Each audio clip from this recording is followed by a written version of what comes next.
Hello everyone, এটা ছিল আমাদের বইমেলার আরও একটা দিন, যেদিন আমাদের হুগলি চুঁচুড়া বইমেলার সম্পাদক শ্রী গোপাল চাকির তুলির টানে শুরু হয় আমাদের টিম ক্যানভাসের এক অনন্য শিল্প শিবির। আমাদের টিম ক্যানভাসের তরফ থেকে প্রথমেই ওনাকে উত্তরীয় বরণ করে নেওয়া হয়, তারপর আমাদের শিল্প শিবির শুরু হয়। আর গোপালদা সম্পর্কে কী বা বলবো, যখন বলবো কমই বলা হবে, বলার দরকারই নেই। তাই সেক্ষেত্রে আমরা একেবারে সরাসরি আমাদের কাজে তুলে ধরবো। গোপালদাকে বলবো যে আজকের মতো কাজ করা হবে। আমাদের এই দিনের শিল্প শিবির শ্রী গোপাল চাকির হাত ধরে শুরু হয়, আর পরবর্তীতে ব্যাপারটা ভীষণ সুন্দর একটা জায়গায় পৌঁছে যায়।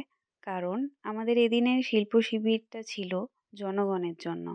মানে প্রত্যেকজন যারা আসবেন আমাদের আর্ট গ্যালারিতে, তারা আমাদের এই ক্যানভাসে তাদের মধ্যেকার আর্টিস্টকে রেখে যাবেন।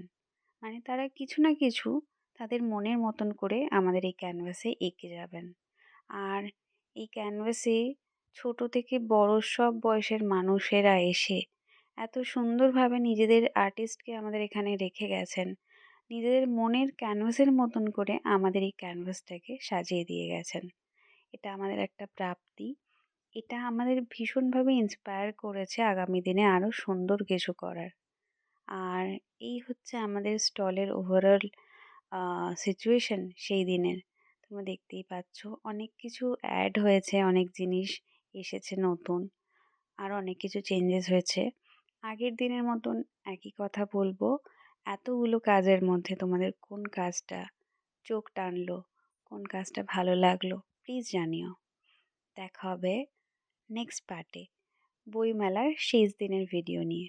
ততক্ষণের জন্য টাটা, দেখা হবে নতুন ভিডিওতে। সবাই ভালো থেকো, সুস্থ থেকো, রিনাজ জুলির পাশে থেকো। বাই।